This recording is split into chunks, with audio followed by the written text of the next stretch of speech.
Hey everybody, welcome to Keys JetSkis. We're going to do a quick safety orientation video now. We're going to go over some of the really important things you have to remember when you're out on the water with your friends or even just yourself. The number one most important thing with jet skiing is staying aware of your surroundings and keeping a safe distance from others. Most accidents happen from people who know each other and they're riding too close. So please at all times keep a distance of at least 4 bus lengths away, school buses, especially when you're going at speed. If you need a staff member to show you a good safe distance, feel free to just ask somebody.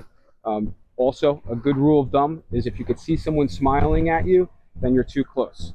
Please keep a safe distance at all times. That's the number one rule. The number two most important thing with jet skiing is not cutting in front of boats.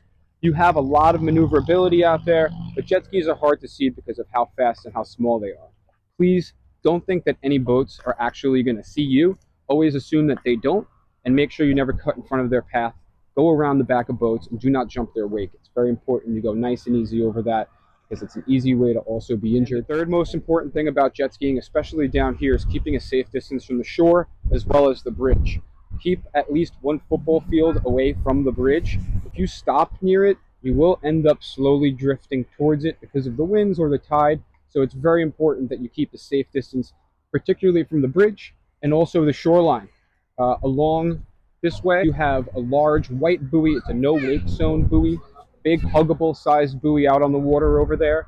You might have to move your head a little bit to see it exactly, but that's the closest you can possibly ride to the shore. You have to go out in the deeper water from there to avoid ending up in an area that can cause damage to the jet ski. There are spots over here that there are rocks just below the water surface, so you have to keep very far from those places in order to avoid damages. As you can see, it gets very shallow if you go past the black poles that are on the horizon. And also, do not drive past the houses that are to your right. It does get shallow. Before we get out on the water, one of the staff members is going to give you a life jacket. Please make sure it's going to fit your body type right. It's adult, universal, triple XL. One of those two will fit you differently and obviously be a lot more comfortable. Same goes if you have a child with you. A youth jacket is really going to be what you need. As you grab your life jacket, you're going to put it on just like it's a sweater or a vest. Put it around your shoulders. You're going to clip them in one by one. Make sure they're nice and snug by pulling on the strap on the side. You can get that excess strap, shove it right in the sides, just like that, and you'll be almost all good to go. You also got this whistle here. You can use this to get someone's attention on the water if necessary. So as we get down to the jet skis, it's going to be real important that you take a nice, gentle approach down to the docks on this ladder. Sometimes it moves a little bit, so go down nice and carefully. Hold on to that. Walk down to the center of the docks here. Just take a nice walk going over to the end of the dock, or whichever ski that your guide might be leading you over to. And just gently take a seat, just like this. Any passenger can simply hop on the back right here, sit in this spot, hold on to this strap right here, pull themselves to the seat for more comfort, or if there's a third person, you can even sit in the back and hold yourself on just like this. Now, besides that, the passenger or whoever's driving the vehicle at that time is going to keep their lanyard attached directly to their life jacket in a spot that doesn't move. This left side is perfect for that. It's going to be right on there real snug. If you fall off or get disconnected, this is automatically going to get pulled out. This has to be attached to the driver at all times because if you fall overboard, it's going to get disconnected and stop the jet ski from moving around on you. In order to start your jet ski, you're just going to simply have to hit this red start or stop button. When you need to shut your jet ski off, you could also hit it.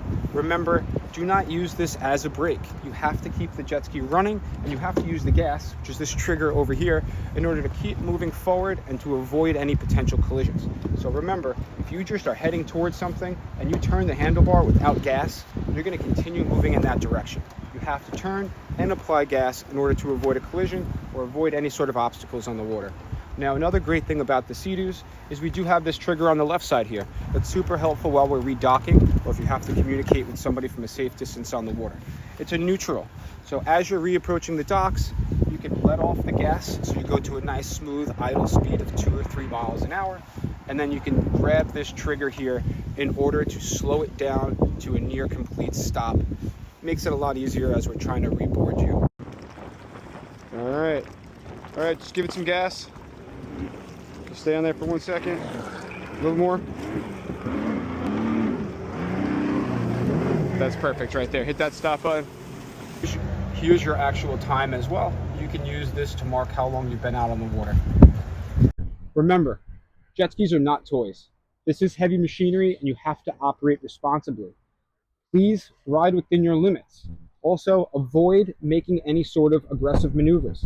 Turning sharply, cutting in front of boat, jumping wakes can easily cause an accident, collision, even falling off the jet ski at high speed.